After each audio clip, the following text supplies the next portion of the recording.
Hey, what's up everybody, and welcome to Hack My Growth. Today we're going to be talking about 5 SEO myths that I absolutely hate and want to help debunk.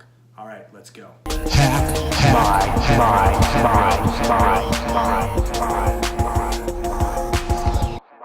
Thanks so much for watching. If this is your first time, or maybe you've been watching for a while, we would love to have you join our community and hit that subscribe button below. We do a video every single week. We cover topics from SEO to growth hacking, inbound marketing, to really just how to be the best entrepreneur you can be online right here at Hack My Growth. And we make sure that we have a video every single week, and that's why I'm even doing this one from my kitchen table, because I wanted to make sure that we got a video out for you guys on Monday and that you could really just dive into and really gain some practical wisdom. And this week specifically around SEO. So we're going to be talking about 5 myths that I want to just kind of touch on and go into a little bit that I hear all the time, and I want to make sure that we debunk these so that you're focused on the right things.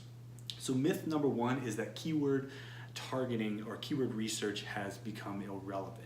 And a lot of people started to put this myth out about 2013 when Google released Hummingbird. Now Hummingbird was a rebuild of the Google algorithm. It was really one of the first times in a very long time that they really rebuilt the engine. And what they were trying to do was make sure that context was more in play. Google was really trying to help, birth and really grow semantic search and understanding, cause and effect of different keywords. And they wanted to really build on what was going on with mobile and voice search, more of conversational type of search. Now, a lot of people came out and were like, okay, well now keyword research is irrelevant because Google's gonna go more on the conversation and the context. And while there is an emphasis on conversation and context, that doesn't mean that keyword research is irrelevant.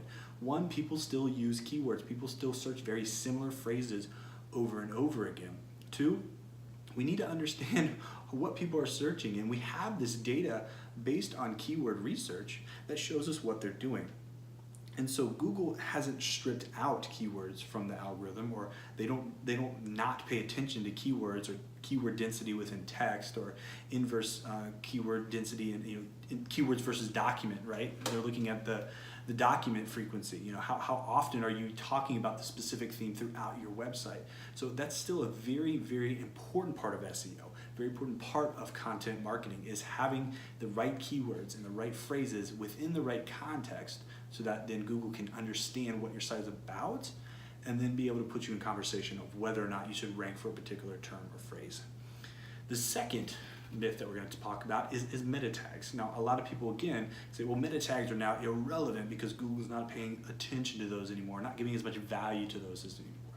Well, we know that they don't necessarily count the description when they're reading the description as a ranking factor. We know that now. They've told us that.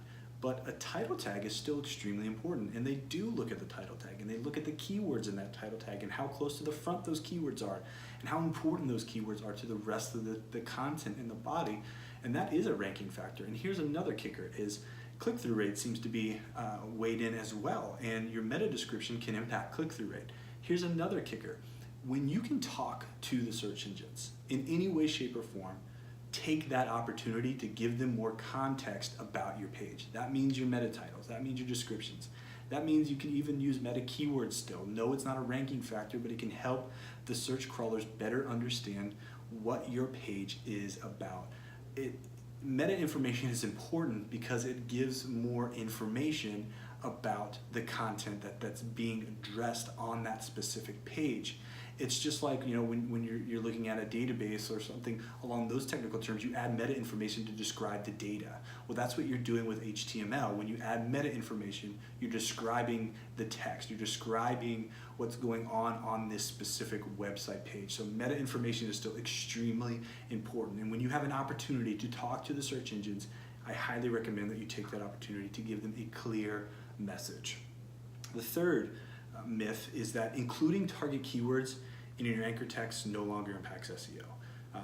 There was a big push a few years ago about naturalizing your anchor text, and while that's important to have anchor diversity in your links, it's still important to have your core topics and phrases and keywords within the specific anchor text. Now, building links is a powerful part of SEO. It's maybe one of the most important, if not the most important part, not just from a rankings perspective, but also from a connection perspective. and showing both people and search engines that you're liked by other people, that you are trusted by other people, and that you're willing to engage in conversation with other people and add value to other sites. But the words that are actually being linked matter. Ahrefs did an amazing amazing study on anchor text on the blog, and I'll make sure that that's linked in the copy. And it shows that there actually is a correlation between anchor text and rank. Now, it's not going to be the most important, and I'm not saying to go in now and just spam all your keywords and backlinks, but what I'm saying is it is important. And you should also have diversity in your anchor text, and it should be natural. It shouldn't look natural, it should be natural, like Matt Cutts was famous for saying. Your links shouldn't appear to be natural, your linking should be natural. So I really want to emphasize that part of it. But having those anchor text inside the link is extremely important. Having your keywords within the anchor text, it does matter, it does play a big role. So number 4, guest blogging is dead. This is a straight out lie. Now, Google did push heavy on guest blogging, and Matt Cutts was famous in 2014 for telling people to beware if you're guest blogging. And what Matt Cutts was saying is beware if you're guest blogging for the sole purpose of acquiring links. He didn't say that guest blogging was wrong. He didn't say that you couldn't blog for somebody else's site or be a contributor to somebody else's site. That's not at all what he was saying. But what happens a lot is Google says something and we take it out of context immediately, and we just say, well, Google says this, so that's the way it is. But we don't actually look at what Google says. And one of the best lessons I ever learned from Eric Ward, who we recently lost, was that you really got to pay attention to what Google actually says. And you know, he would walk me through like the statements, and you would actually look at the words. And if you really read what Matt Cutts was saying in 2014, he wasn't saying that guest blogging is dead and doesn't work. What he was saying is if you're doing it for the purpose of acquiring links and trying to game the system, you will get found out. And Google was doing everything that they could to kind of prevent that kind of web spam. That was their job, to prevent web spam. It wasn't saying that guest blogging is no longer relevant, because it is still a very powerful tool for content marketing and for link building when it's done in the right context. When you're doing it as a giving value, providing value, you can still guest blog. And the last one I want to talk about is content. You've heard the saying, content is king.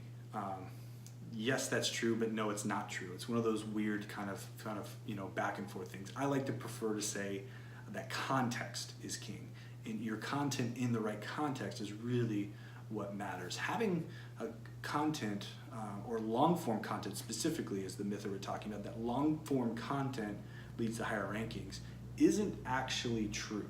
Now, there was a study done by Backlinko that reported that the average first page result on Google has 1,890 words, longer form content. So everybody assumes, okay, as long as I'm close to 2,000 words, my page is going to rank higher. Again, we look at a statistic and we automatically assume that that statistic is a rule or a fact. What it is it's a statistic, and it tells us something, but it doesn't tell us everything. Rand Fiskin of Moz did a really good job of kind of pushing back on this and saying it's not just about a lot of content or long form content, but it's about generating the right content. And these are 4 things that he says right content should do. It serves the visitor's intent by answering their questions and helping them complete their goals.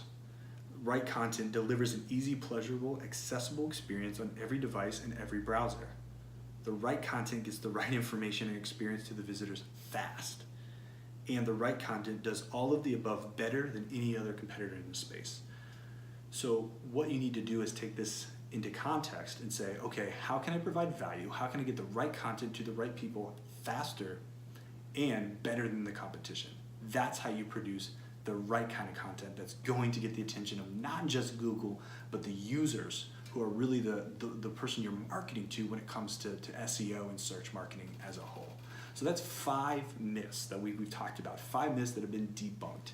The first myth is that keyword targeting has become irrelevant. Keywords are still important. The second myth, meta tags don't matter. Absolutely wrong, meta tags still matter in a big way. The third myth, that including target keywords within your anchor text doesn't matter. Again, wrong. You want to have link diversity, you want to have anchor diversity, but you want your keywords in those targeted anchor text.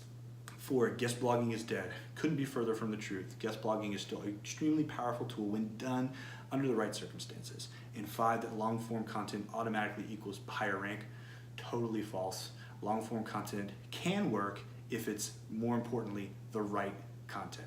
Well, I hope you guys learned something on this week's episode of Hack My Growth. Again, please hit the subscribe button if you liked the video and join our community. And until next time, happy marketing. Hack my